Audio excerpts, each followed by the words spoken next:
la Radio Gospel vous présente Au centre de l'amitié avec Stéphane Fauché.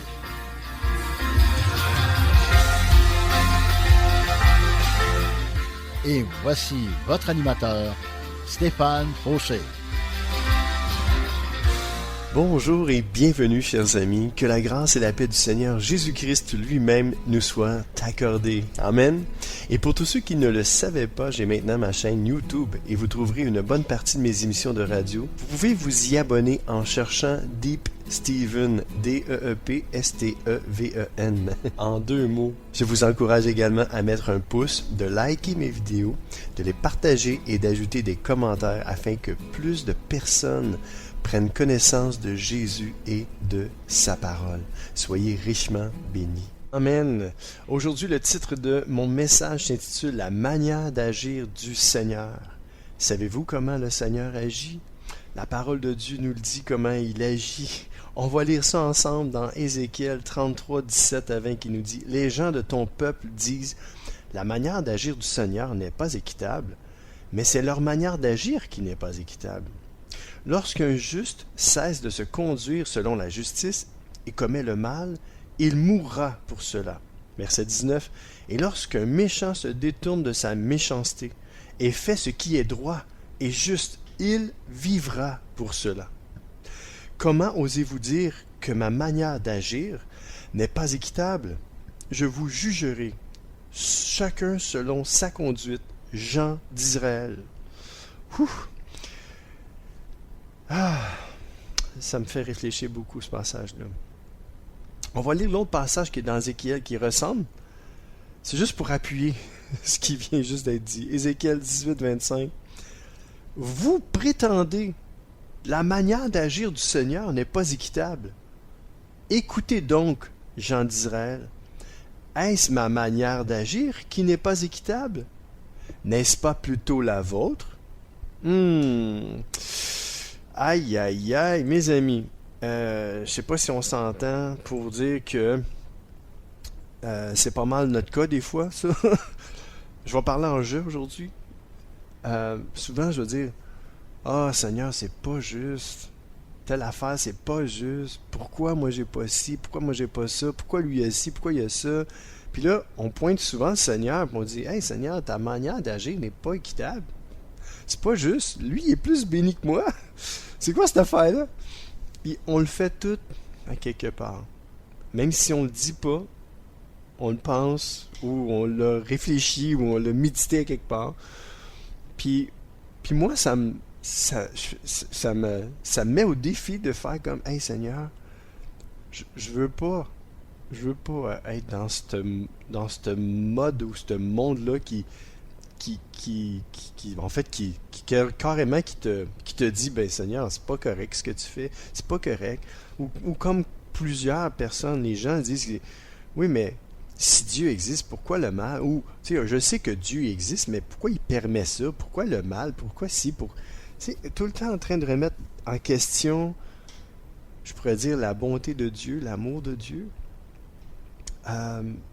Les gens de ce monde qui croient ou qui ne croient pas,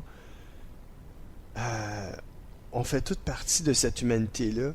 Puis à quelque part, on pense tout à quelque part que Dieu est injuste, que Dieu n'est pas équitable, que Dieu est injuste, que Dieu, tu sais, il fait il permet, on va dire. Moi, j'aime pas, comme je vous dis, là, ceux qui apprennent à me connaître, là, moi, le Dieu permissif, là, qui permet ci, qui permet ça, je crois pas. Je crois plutôt que l'être humain est foncièrement méchant depuis qu'il a péché, depuis Adam et Ève, depuis que le péché est entré dans sa vie, dans son cœur.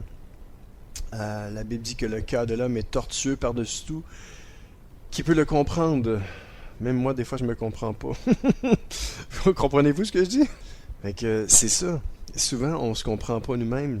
Puis, trop souvent, on pointe Dieu du doigt et on dit « Oui, mais Seigneur, pourquoi t'as permis ci? Pourquoi t'as permis ça? » Et au lieu des fois de se recentrer sur nous et dire « Ouais, c'est peut-être à cause d'une parole que j'ai dit que la personne agit comme ça. Puis peut-être que la personne, si elle est froide, ça fait un bout qu'elle est froide avec moi. Peut-être que c'est parce que je l'ai blessée. » Souvent, on blesse les gens puis on ne s'aperçoit pas qu'on a blessé quelqu'un. Puis malheureusement, on prend pas le temps d'analyser la situation, on n'en prend pas le temps de méditer, de réfléchir. Pourquoi? Au lieu de tout le temps pointer Dieu, on devrait se faire ça, on devrait dire, hey, peut-être ça vient de moi tout ça. Peut-être que c'est dans ma conception, c'est dans ma tête. Peut-être que c'est dans ma façon d'agir, c'est des paroles que j'ai prononcées, c'est quelque chose que j'ai dit, que j'ai fait, ou peut-être même quelque chose que je n'ai pas fait, que j'aurais dû faire. C'est ça le péché. Souvent, on dit, ouais, mais moi, je fais pas aux autres ce que je voudrais pas qu'on me fasse. Mais la Bible, c'est pas ça qu'elle dit, ça dit plutôt, faites aux autres ce que vous voudriez que l'on fasse. Alors, tout le bien qu'on n'a pas fait, puis qu'on aurait dû faire, c'est un péché à quelque part. Fait qu'il faut faire attention. Alors, je vous encourage, mes amis, encore une fois aujourd'hui, mes émissions se veulent des émissions d'encouragement et non des émissions où vous allez vous sentir tellement mal après m'avoir écouté, vous allez dire, hey, moi, lui, je veux plus rien savoir, je l'ai barré. Deep Steven, oublie ça, là, je veux rien savoir. Mais non, au contraire, je veux vous encourager. Je veux vous dire que moi aussi, je suis comme vous. Moi aussi, ce que je vous dis, ben, ça vient me chercher dans le sens que ça me met au défi. Ça me met au défi au plus haut point, puis je me dis, ben, je veux vous encourager, je fais partie du même bateau que vous, dans cette planète Terre, dans cette humanité, puis on a besoin les uns des autres pour s'encourager, puis pas juste se pointer du doigt ou pointer Dieu du doigt. Des fois, tu sais, on pointe la manière d'agir des gens, mais le titre de mon message, c'est la manière d'agir de Dieu. Mais on va pointer Dieu, on va pointer les gens, mais on va arriver à moins se pointer nous-mêmes et dire, hey, peut-être que le problème, c'est moi. Il y a peut-être quelque chose qu'il faut que je fasse, ou que j'arrête de faire, ou que des fois, je me la ferme au lieu de dire tout ce que je pense. J'aime bien la phrase qui dit, faut pas dire tout ce qu'on pense, mais il faut penser tout ce qu'on dit. Ça a du poids, mes amis, cette parole-là. Puis ça me met au défi. Mais oui, souvent, la Bible nous dit que, tu sais, la bouche parle beaucoup. En fait, celui qui parle beaucoup ne... monsieur, je vais l'avoir. Celui qui parle beaucoup ne manque pas de péché. Ça veut dire que des fois, on parle beaucoup, puis des fois, on pêche, puis on ne s'aperçoit pas qu'on pêche. On fait du mal avec notre bouche. Et la Bible nous dit aussi que la langue est un feu dévorant. C'est important de faire attention de comment on parle, puis de la manière qu'on parle. Des fois, il y a des paroles qu'on dit, on fait comme ouais, je devrais faire plus attention à ce qu'on dit. Tu sais, la phrase, l'adage qui dit de tourner 7 fois sa langue avant de parler, ça vient de la parole de Dieu, ça. D'être prompt à écouter, lent à parler. C'est ça que le Seigneur nous encourage à faire. D'être prompt à écouter et lent à parler. Quelqu'un a dit, oui, mais on devrait être, c'est ça, toujours plus prompt à écouter parce qu'on a 2 oreilles, 2 fois plus. Donc, on doit écouter 2 fois plus, puis on a juste une langue, donc parler un peu moins, puis écouter un peu plus. J'aime bien ça. Je trouve ça cool. Et c'est ça. Donc, on va écouter un chant tout de suite, puis on va revenir à notre sujet, la manière de Dieu, la manière d'agir de Dieu. Amen. Écoutons ensemble « Tu agiras » du groupe Hillsong en français. Alors mes amis, bonne écoute ici au 1650 AM à Montréal.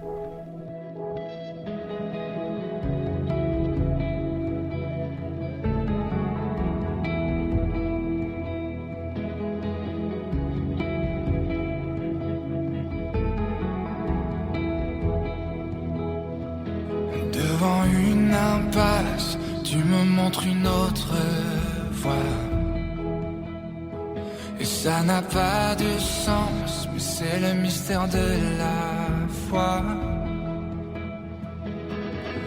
Quand je vois l'orage, tu vois une promesse. Quand je vois une tombe, tu vois une porte. Et quand je suis à bout, tu vois un nouveau départ. Je ne sais pas ce que tu feras, mais tu agiras.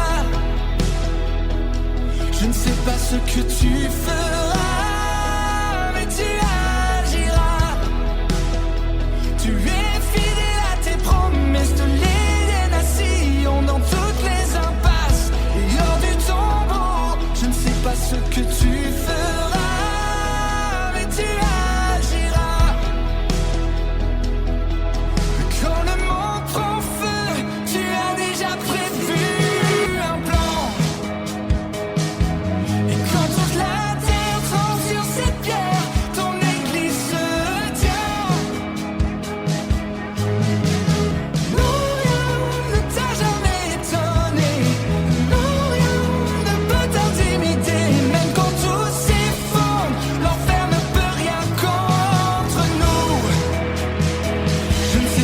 que tu feras, mais tu agiras. Je ne sais pas ce que tu feras, mais tu agiras. Tu es fidèle à tes promesses, de l'aider des nations dans toutes les impasses et hors du tombeau. Je ne sais pas ce que tu feras, mais tu agiras. Tu m'as sorti de l'Égypte, enseigné par la mer, désormais libre pour te louer, tout s'accomplit en toi. Et quand je vois d'où l'on vient, traversons le Jourdain, désormais libre pour te louer, tout s'accomplit en toi. Je ne sais pas ce que tu feras, mais tu agiras. Je ne sais pas ce que tu feras, mais tu agiras. Tu es fidèle à tes promesses, de l'aider des nations dans toutes les impasses et hors du tombeau. Je ne sais pas ce que tu feras, mais tu agiras. Tu agiras. Oh yes, c'était Hillsong, Tu agiras. Est-ce que vous vous attendez au Seigneur? Peut-être que ces fois c'est plus long que vous pensiez. Vous avez demandé quelque chose au Seigneur, puis ça tarde, ça vient pas. Seigneur, il me semble que je t'avais demandé telle affaire, puis il me semble que c'est long. Seigneur, tu réponds pas. On va continuer dans notre sujet d'aujourd'hui, la manière d'agir du Seigneur. Et on va tirer un passage de Michée, dans le fond de l'Ancien Testament, Michée, chapitre 2, verset 7, qui nous dit « Cependant, que dit-on parmi le peuple de Jacob? L'Éternel aurait-il perdu patience? Est-ce bien là sa manière d'agir? Certes, pour ceux dont la conduite est droite, mes paroles sont bienveillantes. » J'ai tiré ce passage-là parce que ça dit, la manière d'agir du Seigneur ici, là, il y a quelqu'un qui posait la question, parce que c'était dans le peuple, ça se parlait, puis ça disait, l'Éternel aurait-tu perdu patience? Pensez-vous que Dieu perd patience? OK? Nous, on perd patience. En tout cas, moi, je perds patience. Puis, peut-être pour vous aussi, des fois, ça vous arrive de perdre patience. Ben écoutez ce que nous dit la parole de Dieu dans 2 Pierre 3,15. Comprenez bien que la patience du Seigneur a pour but votre salut. Donc Dieu est patient, mes amis. Et savez-vous quoi? Le fruit, un des fruits de l'esprit qu'on appelle la patience aussi. Si on laisse le Saint-Esprit diriger non seulement notre vie, mais diriger notre conduite, d'être rempli de lui, les fruits du Saint-Esprit, c'est l'amour, la paix, la bonté, la douceur, la patience.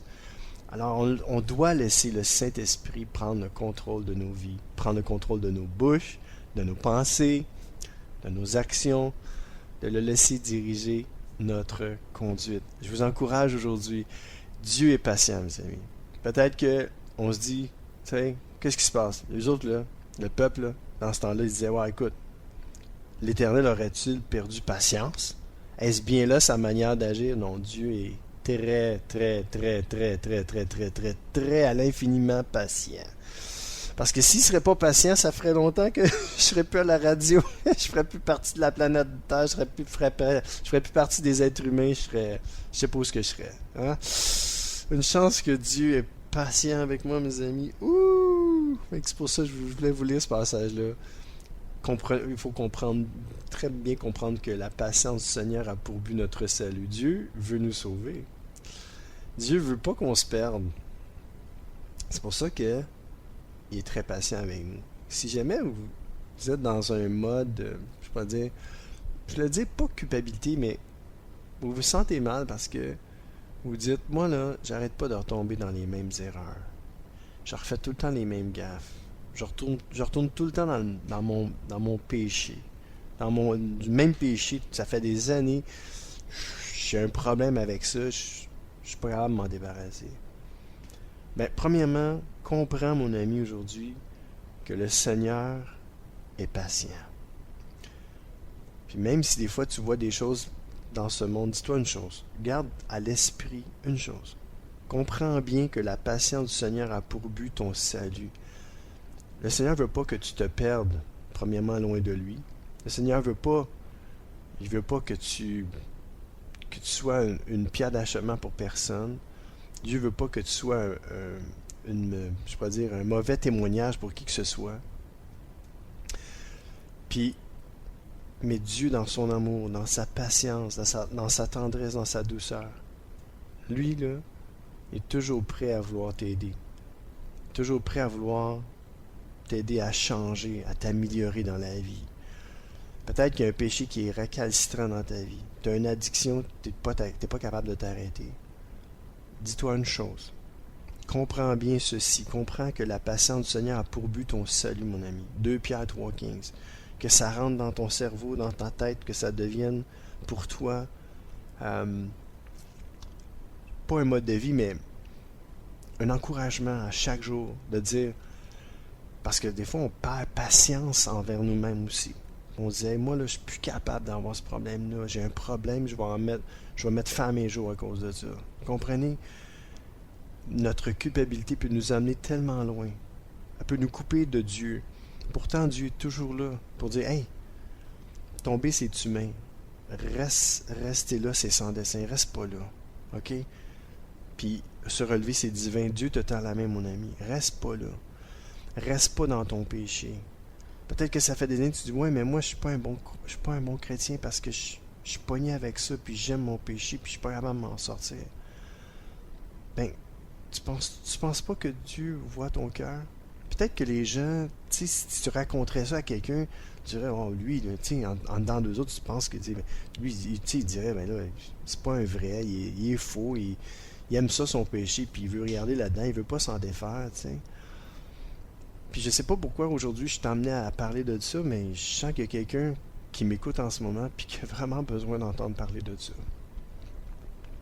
Il a besoin d'entendre parler de l'amour de Dieu pour lui, et sa patience. Dieu est patient, mes amis. Peut-être que toi, tu es impatient. Peut-être que tu n'en peux plus aussi. Puis tu es sincère, tu es honnête. Tu veux t'en sortir. Je parle pas ici des gens qui veulent pas s'en sortir, puis qui vivent dans leur péché, puis qui encouragent les autres à pécher aussi. Je parle pas de ça. Je parle de toi, mon ami, en ce moment.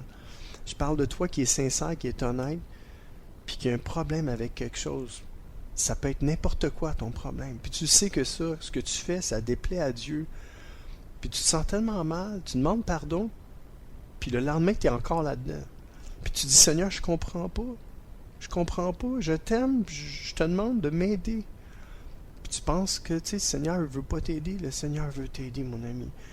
Si tu es dans ce mode-là, tu sais, il y en a qui vont dire, puis des fois, je prends ça avec pas des gants blancs, mais je fais attention. Je demande au Seigneur vraiment sa sagesse. Parce que des fois, j'entends, oui, mais si tu es vraiment repentant, tu vas te détourner à 180 puis tu ne retomberas plus là-dedans. J'ai de la misère un peu avec ça. Parce que j'ai de l'expérience avec le péché. Vous comprenez? Je sais c'est quoi tomber dans le même péché pendant longtemps. Mais mon ami, mon message, là, va t'encourager tellement aujourd'hui. Parce que c'est pas, dans le fond, c'est pas... Moi, je parle de la part de Dieu. Je suis connecté à l'Esprit de Dieu. Moi, je suis imparfait, mais l'Esprit de Dieu en moi, il est parfait. Dieu est parfait en moi. Puis sa parole est parfaite. Puis Dieu me demande juste d'ouvrir ma bouche, puis c'est lui qui a rempli aujourd'hui. Puis Dieu veut parler à ton cœur aujourd'hui. Je veux t'encourager à faire confiance au Seigneur Jésus pour ton péché, dans lequel tu tombes si souvent, dans lequel tu te retrouves, puis que peut-être tu te sens condamné par tes frères, tes sœurs en Jésus-Christ, parce que tu as ouvert ta bouche un jour, tu leur as parlé de ça, puis ils t'ont jugé, puis ils t'ont peut-être mis de côté même, ils t'ont peut-être abandonné même. Tu as dû même quitter l'église. C'est peut-être même ton pasteur qui dit « Hey man, j'ai vécu ça, man. J'ai vécu ça, moi aussi. Je ne pouvais même plus servir dans l'église à cause que j'étais honnête. » Mais la manière de Dieu d'agir n'est pas comme la manière des hommes. J'aime le message que je fais en ce moment.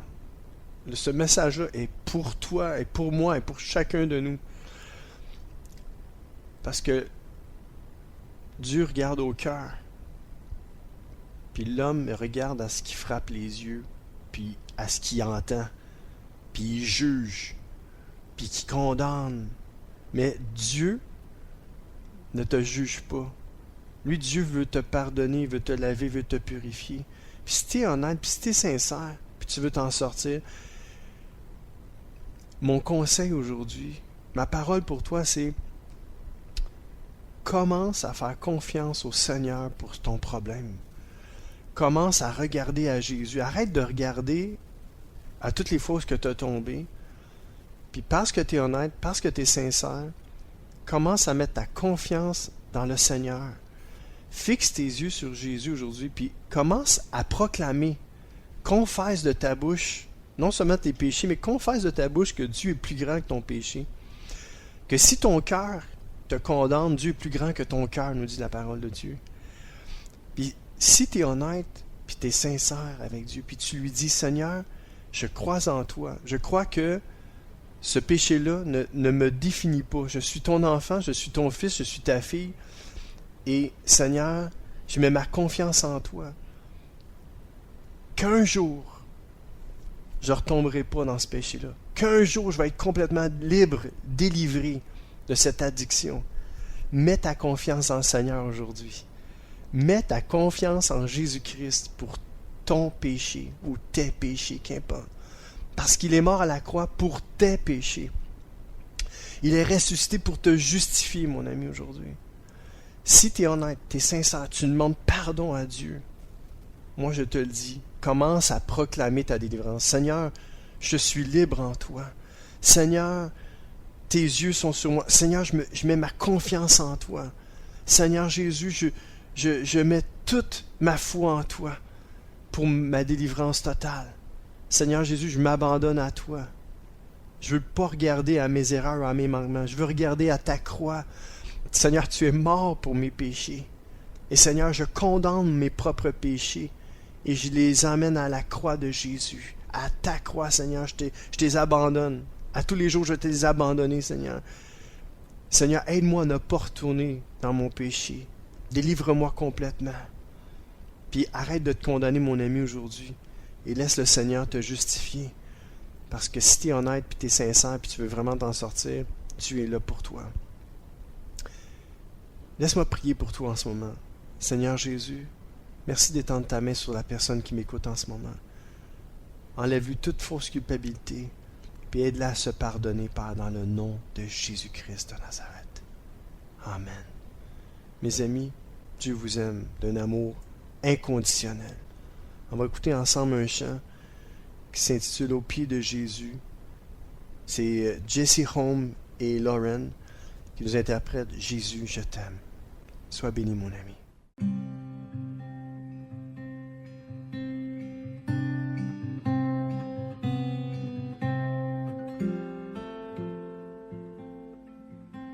Jésus.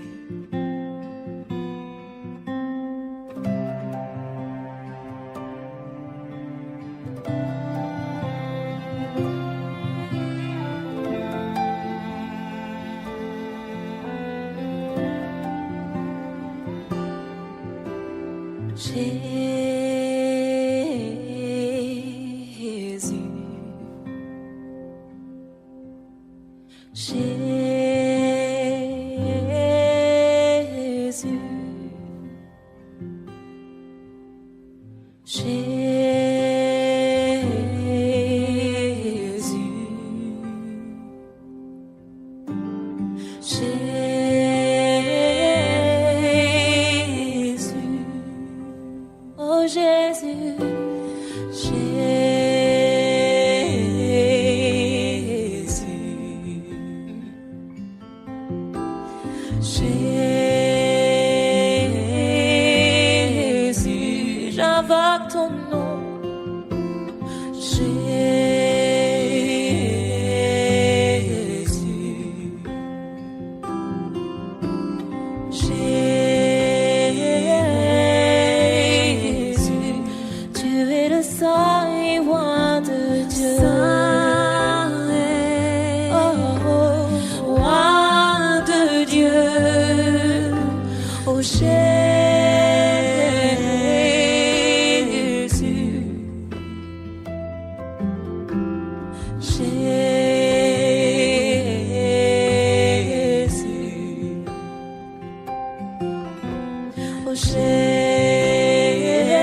CKZW, 1650 AM, Montréal.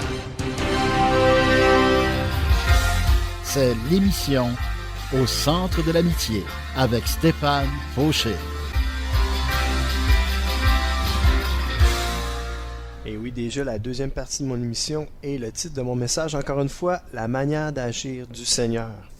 Lisons ensemble dans Jean 9, 1-12, et c'est la guérison d'un aveugle. En partant, Jésus aperçut sur son chemin un homme qui était aveugle de naissance. Ses disciples lui posèrent alors cette question. « Dis-nous, maître, pourquoi cet homme est-il né aveugle? Est-ce à cause de son propre péché ou de celui de ses parents? » Jésus répondit, « Cela n'a pas de rapport avec son péché, ni avec celui de ses parents. C'est pour qu'en lui tous puissent voir ce que Dieu est capable de faire. Il nous faut accomplir les œuvres de celui qui m'a envoyé, tant qu'il fait jour. La nuit vient où plus personne ne pourra travailler. » Verset 5. « Aussi longtemps que je suis encore dans le monde, je suis la lumière du monde. » Après avoir dit cela, Jésus cracha par terre, et avec sa salive, il fit un peu de boue, qu'il appliqua sur les yeux de l'aveugle.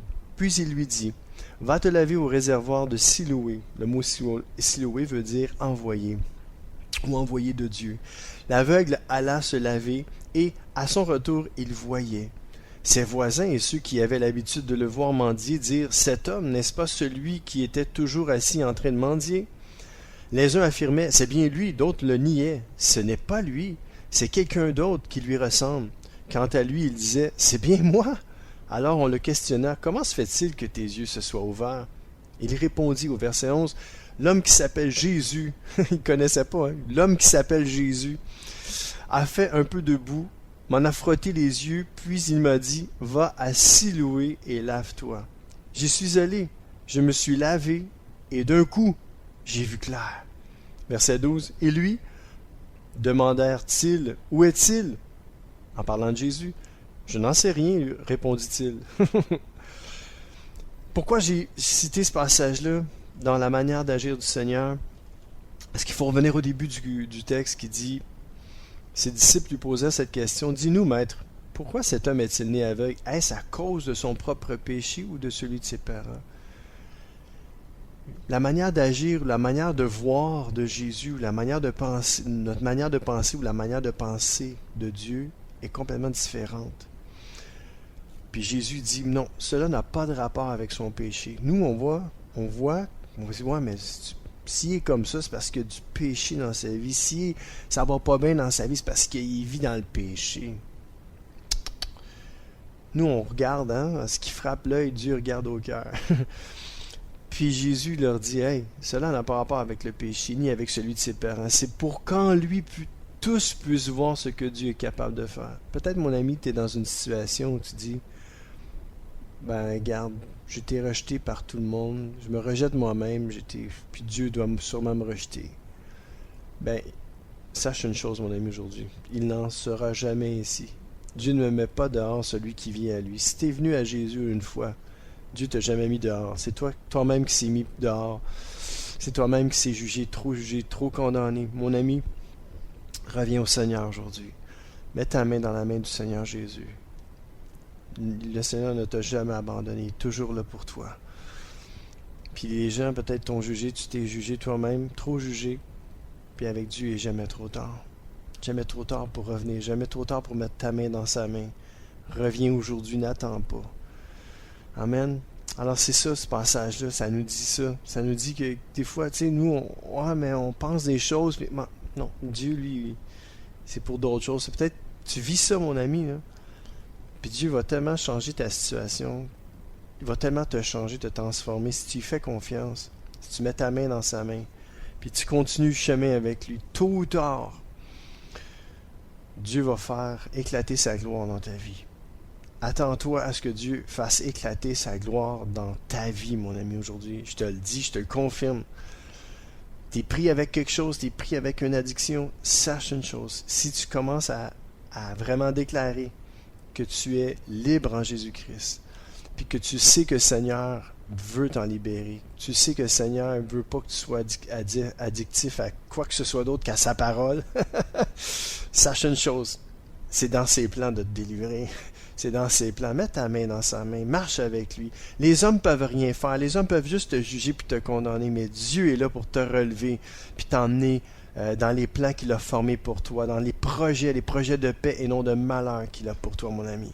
Mets ta main dans la main de Jésus. Aujourd'hui, n'attends plus. Il t'attend. Il est là. Amen. Lisons ensemble dans Luc 9, 51 à 55. Le moment approche où Jésus doit quitter ce monde. Alors il décide avec assurance de prendre la route de Jérusalem. Imaginez-vous, là. Jésus savait qu'il allait mourir à la croix. Puis il décide de prendre la route. Puis de partir, lui, là.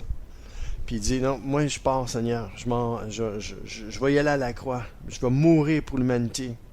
Puis il est vraiment décidé, puis c'est ça. Il est là avec assurance, puis il prend la route de Jérusalem. Verset 52. Il envoie des messagers devant lui. Les messagers partent et ils entrent dans un village de Samarie pour préparer la venue de Jésus. Verset 53. Mais les habitants ne veulent pas le recevoir parce qu'il marche vers Jérusalem. Verset 54. C'est important les versets. En voyant cela, les disciples qui accompagnent Jésus, les disciples Jacques et Jean disent à Jésus, « Seigneur, si tu veux, nous allons commander au feu de descendre du ciel et de détruire ces gens-là. » Ouais, parce que les autres, ils disaient, oh, moi, c'est pas gentil, ils sont pas gentils, ils veulent pas nous recevoir, ils veulent pas qu'on rentre qu'on y aille à Jérusalem, on va faire descendre le feu du ciel, Seigneur. Puis il dit, Seigneur, si tu veux. Une chance qu'on a demandé, Seigneur, si tu veux. Regardez la réponse de Jésus. Verset 55. Mais Jésus se retourne vers eux. Il leur fait des reproches. Verset 56. Et ils partent vers un autre village. Aïe, aïe, aïe. La réaction de Jésus, là, c'est pas notre réaction. Nous, là, quand on a vu une injustice, on dit, Seigneur, là, occupe-toi de ces gens-là, détruis-les, fais-les disparaître de la planète Terre. J'ai déjà demandé ça au Seigneur. Hein? Je vous dis, je suis pas fier de ça. Il y a du monde qui me faisait vraiment mal. Puis je dis, Seigneur, fais disparaître cette personne-là. Fais disparaître ces gens-là, Seigneur. Détruis-les. Puis c'est sûr que Jésus m'a repris. Il m'a fait des reproches, comme aux disciples. Parce que le Seigneur est amour. Le Seigneur ne veut pas détruire personne. Non. Dieu, comme on le disait au début, si le méchant décide de se détourner de sa mauvaise voie puis qu'il commence à faire ce qui est bien, Dieu approuve ça. Puis Dieu ne prend pas plaisir à voir mourir le méchant. Il y a un autre passage qui dit que Dieu ne prend vraiment pas plaisir à détruire le méchant. Dieu désire le sauver, le méchant. Et ça doit être notre cas aussi. Nous aussi, on doit être comme Jésus. La manière d'agir du Seigneur est complètement différente de la nôtre. Mais l'apôtre Paul a dit, « Soyez mes imitateurs comme je le suis de Christ. » Le Seigneur, lui, il ne veut pas détruire personne. Il veut sauver tout le monde. N'oubliez pas, on l'a lu tantôt, la patience du Seigneur, c'est ce qui nous garantit le salut. Parce que si le Seigneur ne serait pas patient avec nous, il nous détruirait sur le champ, il nous brûlerait. Il est capable, mais c'est pas son désir, c'est pas dans ses plans, c'est pas dans son cœur, c'est même pas dans ses pensées. Dieu veut nous construire, Dieu veut nous bâtir, Dieu veut nous guérir, Dieu veut nous délivrer. Alléluia! Dieu veut seulement des bonnes choses pour nous. Alors, la manière d'agir du Seigneur est complètement différente de la nôtre. Alors, c'est pour ça qu'on doit être les imitateurs du Seigneur. Amen. Lisons ensemble Matthieu 5, 38 à 48. Vous avez appris qu'on a dit œil pour œil et dent pour dent. Verset 39. Mais moi, c'est Jésus qui nous parle, mais moi je vous dis, si quelqu'un vous fait du mal, ne vous vengez pas. Au contraire, si quelqu'un te frappe sur la joue droite, tends lui aussi l'autre joue. Verset 40. Si quelqu'un veut te conduire au tribunal pour prendre ta chemise, laisse-lui aussi ton vêtement. Si quelqu'un te force à faire 1 kilomètre à pied, fais-en 2 avec lui. Quand on te demande quelque chose, donne-le. Quand on veut t'emprunter quelque chose, ne te tourne pas le dos. Et je veux juste faire une petite parenthèse ici, rapide. J'ai beaucoup d'amis sur Facebook. Vous pouvez me trouver en passant sur Facebook avec Deep Steven, en 2 mots. D-E-E-P-S-T-E-V-E-N. Et puis, vous pouvez me faire une demande d'amis, ça va me faire plaisir de vous ajouter comme ami. Si je regarde votre profil et il n'y a pas trop de cochonneries, je vais vous accepter, c'est sûr. Surtout si ça parle du Seigneur. Ce que je voulais vous dire par rapport à ça, c'est que j'ai beaucoup d'amis sur... j'accepte pas mal tout le monde. Et il y a des gens qui m'écrivent en privé, puis là, qui commencent à me demander de l'argent. C'est pas que je veux pas leur en donner, mais premièrement, je les ai jamais vus, je les ai jamais rencontrés. Est-ce que c'est une vraie personne, peut mettre des belles choses sur son Facebook, mais pour moi, ce n'est pas... parce que je prends ce verset-là qui dit quand on te demande quelque chose, donne-le. Puis, au début, je me demande... Moi, vu que je suis un enfant de Dieu, j'aime le Seigneur, puis je veux plaire au Seigneur, puis je connais la parole de Dieu. J'étais Seigneur, j'ai dit, je me sentais mal de ne pas donner, mais en même temps, je me sentais mal de donner. J'étais comme Seigneur, qu'est-ce qui se passe? Et puis, j'ai appris avec le temps que c'est ça. Si c'est quelqu'un que tu connais, que tu peux donner, donne, mon ami. Donne. Mais si c'est quelqu'un que tu connais pas vraiment, si c'est un ami Facebook, Messenger, tu n'as jamais vu, puis il vit en Afrique, c'est pas que tu veux pas donner, mais tu sais, je comprends ce que je veux dire. Fait que sens-toi pas coupable, parce que pendant longtemps, je me suis senti coupable. Aujourd'hui, je leur dis, écoutez, moi, je suis généreux, mais je dis, je vous connais pas, puis je donne pas à des gens que j'ai jamais rencontrés ou que je connais pas vraiment. C'est pas parce que je veux pas donner, puis là, ils vont me citer plein de versets, parce que souvent, c'est des gens qui croient en Dieu, puis tout, puis je leur dis, écoutez, prenez pas la parole de Dieu pour me planter des couteaux dans le corps. Et je dis ça, c'est des menaces, c'est du chantage, puis ça, c'est condamnable au plus haut point de la part du Seigneur, ok? Fait que je veux juste faire ce petit commentaire-là, puis je veux juste refermer la porte. C'est pas que je veux pas donner, Mais s'il vous plaît, si vous me faites une demande, n'allez pas me demander de l'argent. Je vais prier pour vous, pour que Dieu pourvoie vos besoins, puis qu'il y ait des gens autour de vous qui ont de l'argent, puis qui vous en donnent. Amen. Amen. Verset 43. Vous avez appris qu'on a dit, tu dois aimer ton prochain et détester ton ennemi. Jésus, regardez ce qu'il dit, la manière d'agir du Seigneur est complètement différente. Verset 44. Mais moi, je vous dis, aimez vos ennemis, priez pour ceux qui vous font souffrir. Alors vous serez vraiment les enfants de votre Père qui est dans les cieux. En effet, il fait lever son soleil sur les méchants et sur les bons. Il fait tomber la pluie sur ceux qui se conduisent bien et sur ceux qui se conduisent mal. Il est bon, hein, Seigneur? Verset 46. Si vous aimez seulement ceux qui vous aiment, quelle récompense est-ce que Dieu va vous donner? Même les employés des impôts font la même chose que vous. Verset 47. Et si vous saluez seulement vos frères et vos sœurs, qu'est-ce que vous faites d'extraordinaire? Même les gens qui ne connaissent pas Dieu font la même chose que vous. Et je vous encourage à saluer tout le monde que vous rencontrez. C'est ce que je fais. Des fois, il y en a qui me regardent bizarre. Bien souvent, ils ne me répondent pas, mais bon. Le Seigneur me demande de saluer tous ceux que je rencontre. Verset 48. Soyez donc parfaits, comme votre Père céleste dans les cieux est parfait. C'est pesant, hein, ça? En voulant dire, mettons la parole de Dieu en application. Laissons-nous guider par le Seigneur, par son Esprit. Laissons-nous remplir de lui. Amen. Gloire au Seigneur Jésus. Amen. On va écouter un troisième chant, quand même assez long. C'est pour ça que j'en ai mis juste un dans la deuxième partie de mon émission, qui s'intitule « Il guérit ». Et le producteur de ce chant, c'est Gwen Dresser. Et il y a une chanteuse, Dena Emwana, qui chante avec eux, et le groupe Victoire Musique. Et c'est une production de l'Église de la Victoire. Alors écoutons ensemble ce beau chant, Il guérit. Et oui, encore aujourd'hui, le Seigneur guérit non seulement les corps, les âmes, les esprits, les cœurs, mais il guérit les corps aujourd'hui. Ton corps est malade? Demande au Seigneur la guérison. Il n'a pas changé, il est toujours le même hier, aujourd'hui et éternellement. Alors, bonne écoute ici, sur les ondes du 1650 AM, à Montréal, on écoute Il guérit.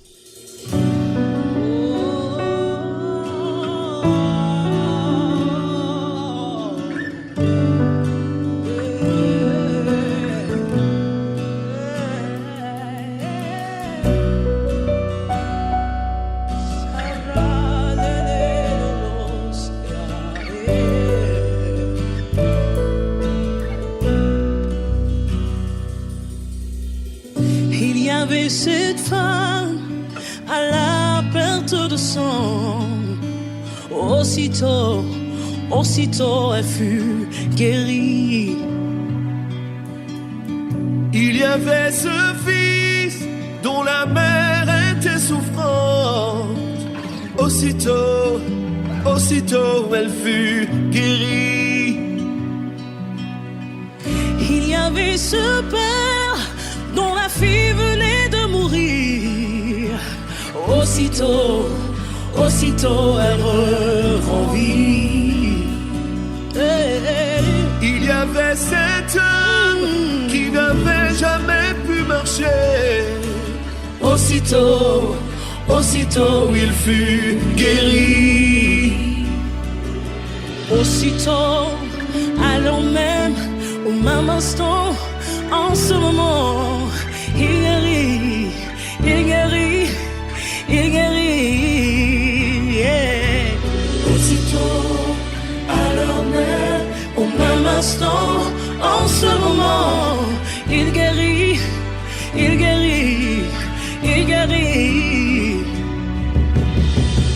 Il y avait cet homme aveugle de naissance, mais quand Jésus parut, aussitôt il fut guéri.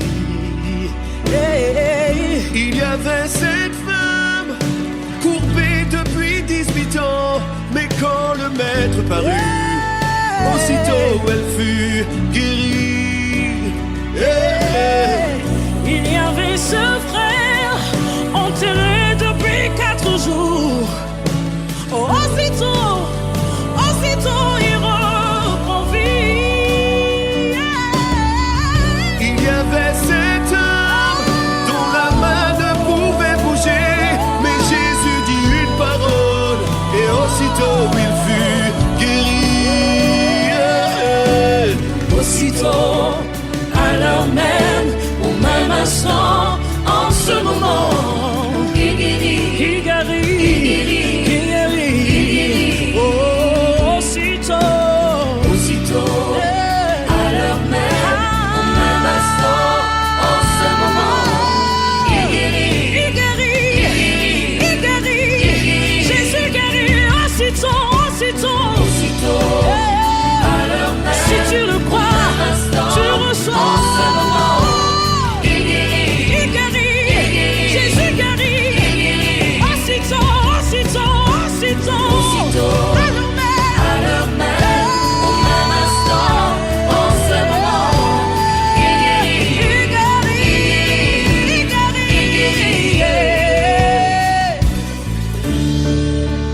Mon Dieu guérit, délivre, aucun défi n'est trop grand pour celui qui était et qui vient. Il va de lieu en lieu faisant du bien à tous ceux qui étaient opprimés. Jésus ne change pas. Mon Dieu guérit. Mon Dieu guérit, délivre, aucun défi n'est trop grand pour celui qui était et qui vient. Il va de lieu en lieu. Il va de lieu en lieu faisant du bien à tous ceux qui étaient opprimés. Jésus ne change pas. Mon Dieu guérit, délivre, aucun défi n'est trop grand pour celui qui était et qui vient. Il va de lieu en lieu. Il va de lieu en lieu faisant du bien à tous ceux qui étaient opprimés. Jésus ne change pas. Jésus ne change pas. Jésus ne change pas. Il ne change pas. Jésus ne change pas. Jésus ne change pas. Il est le même hier aujourd'hui. Il est le même hier aujourd'hui. Jésus ne change pas. Jésus ne change pas.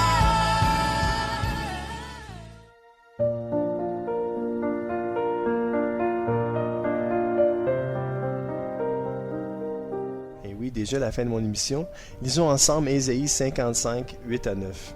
Le Seigneur déclare: Vos pensées ne sont pas mes pensées. Mes façons de faire ne sont pas les vôtres. Il y a une grande distance entre mes façons de faire et les vôtres, entre mes pensées et vos pensées. Elle est aussi grande que la distance entre le ciel et la terre. Le Seigneur pense pas mal différemment de nous autres et sa manière de faire est complètement différente de la nôtre. Des fois, notre manière est pas mal moins bonne que la sienne. C'est un peu ça que ça veut dire. Proverbe 10, 29 nous dit: La manière d'agir de l'Éternel est une forteresse pour l'homme intègre, mais elle cause la ruine de ceux qui font le mal. Alors, mes amis, si vous êtes une personne intègre, la manière d'agir de l'Éternel est une forteresse pour vous, pour chacun de nous. Amen. Colossiens 3,13 « Supportez-vous les uns les autres, et si l'un de vous a quelque chose à reprocher à un autre, pardonnez-vous mutuellement. Le Seigneur vous a pardonné. Vous aussi, pardonnez-vous de la même manière. » Matthieu 18, 21, 22 « Alors Pierre s'approcha de Jésus et lui demanda: « Seigneur, si mon frère se rend coupable à mon égard, combien de fois devrais-je lui pardonner? Irai-je jusqu'à 7 fois? » « Non, lui répondit Jésus, je ne te dis pas d'aller jusqu'à 7 fois, mais jusqu'à 70 fois 7 fois. » Fait que ça, c'est pas mal de fois. Alors, mes amis, les façons d'agir du Seigneur sont complètement différentes des nôtres. Souvent, nous disons: « Ouais, mais j'y ai pardonné, là, tu sais, puis arrête pas, il continue. » Mais là, je vais arrêter d'y pardonner. Non, non, non, non. Le Seigneur a dit: « Continue à pardonner. » Le Seigneur t'a pardonné, puis le Seigneur te pardonne encore. Tu restes imparfait, tu continues à commettre les mêmes erreurs 1001 fois, puis le Seigneur te pardonne encore. Mais toi aussi, mon ami, tu dois aussi pardonner à ton frère, à ta sœur, de tout ton cœur. Pardonne. Je t'encourage aujourd'hui, pardonne. Pourquoi? Parce que ça va t'amener pas mal plus proche du Seigneur. Parce que c'est ce que Dieu nous annonce depuis le début de la création, que Dieu nous aime, qui a envoyé son Fils unique afin de mourir sur une croix pour prendre tous nos péchés passés, présents et futurs, nous pardonner pour qu'on puisse avoir la vie éternelle. C'est le message de Jésus-Christ, le pardon. Alors si on ne pardonne pas, ou on arrête de pardonner, on arrête de croire à quelque part. On arrête de mettre notre foi en Dieu. Et c'est pas ce que Dieu nous demande. Dieu nous demande d'avoir foi en lui. Et si on a foi en lui, il nous demande aussi de pardonner jusqu'à 70 fois 7 fois. Fait que faites le calcul. Ça fait pas mal de fois. OK? On va lire ensemble le psaume 103 qui s'intitule « Que tout mon être loue l'Éternel ». Aimez-vous l'Éternel? Alléluia. J'adore l'Éternel. Alléluia. Lisons ensemble. C'est un psaume de David qui nous dit, de David, « Que tout mon être loue l'Éternel, que tout ce que je suis loue le Dieu saint, que tout mon être loue l'Éternel sans oublier aucun de ses bienfaits. Car c'est lui qui pardonne tous tes péchés, c'est lui qui te guérit de toute maladie, qui t'arrache à la tombe, c'est lui qui te couronne d'amour, de compassion et qui te comble de bonheur tout au long de ton existence. Et ta jeunesse, comme l'aigle, prend un nouvel essor. » Verset 6. « L'Éternel œuvre pour la justice et il défend les droits de tous les opprimés. Il a révélé à Moïse de quelle façon il agit et montré ses hauts faits au peuple d'Israël. » Verset 8. « L'Éternel est compatissant et miséricordieux. Il est plein de patience. » Encore une fois, il est plein de patience et débordant de quoi? D'amour. Alléluia. Verset 9. Il ne tient pas rigueur sans cesse, et son ressentiment ne dure pas toujours. Il ne nous traite pas selon le mal que nous avons commis. Ouf, ça je l'ai souligné dans ma Bible. Il ne nous traite pas selon le mal que nous avons commis. Il ne nous punit pas comme le méritent nos fautes. Ça c'est l'amour et la bonté de Dieu, mes amis. Il ne nous traite jamais selon le mal qu'on a commis, sinon on disparaîtrait de la planète. Il nous brûlerait drette là. Il ne nous punit jamais comme le méritent nos fautes. Et c'est ça la miséricorde de Dieu. La grâce de Dieu, dans ce verset-là, c'est la grâce de Dieu et la miséricorde de Dieu. Il ne nous traite pas selon le mal que nous avons commis. Ça, c'est la grâce de Dieu. OK? Il ne nous punit pas comme le méritent nos fautes. Ou c'est plutôt ça. Ça, c'est la grâce de Dieu, puis l'autre, c'est la miséricorde de Dieu. Vous comprenez ce que je veux dire? C'est que Dieu est amour, Dieu est grâce et Dieu est miséricorde. Amen. Verset 11. « Autant le ciel est élevé au-dessus de la terre, autant son amour est intense en faveur de ceux qui le craignent. » Verset 12. « Autant l'Orient est éloigné de l'Occident, autant il éloigne de nous nos mauvaises actions. » My gosh, merci Seigneur. Verset 13. « Et comme un père est rempli de tendresse pour ses enfants, l'Éternel est plein de tendresse en faveur de ceux qui le craignent. Il sait de quelle pâte nous sommes façonnés. Il tient compte du fait que nous sommes poussière. L'homme, sa vie ressemble à l'herbe. Lui, il fleurit comme une fleur des champs. Qu'un vent souffle sur elle, la voilà disparue, le lieu qu'elle occupait ne la reconnaît plus. L'amour de l'Éternel est là depuis toujours et durera toujours en faveur de ceux qui le craignent. Il ne cesse d'agir pour la justice en faveur des enfants de leurs enfants, en faveur de ceux qui restent fidèles à son alliance, de ceux qui tiennent compte de ses commandements pour les mettre en pratique. Mon ami, si tu as de la misère à mettre sa parole en pratique, mais tu te forces quand même à le faire, Dieu le voit. Peut-être les gens ne le voient pas, mais Dieu le voit. Puis Dieu va te récompenser pour ça. Amen. Dans les cieux, l'Éternel a établi son trône et il exerce son pouvoir royal sur l'univers entier. Louez l'Éternel, vous tous ses anges, à la force puissante, vous qui exécutez ses ordres, prompts à lui obéir. Louez l'Éternel, vous toutes ses armées célestes, vous qui à son service exécutez sa volonté. Et verset 22, louez l'Éternel, toutes ses créatures, partout où il gouverne, que tout mon être loue l'Éternel.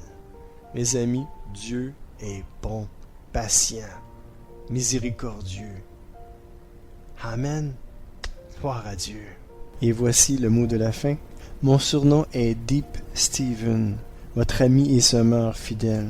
Je vous invite encore une fois à m'encourager en vous abonnant à ma chaîne YouTube, ainsi qu'en me faisant part de vos commentaires. Soyez richement bénis. Je vous dis donc à très bientôt. Ciao.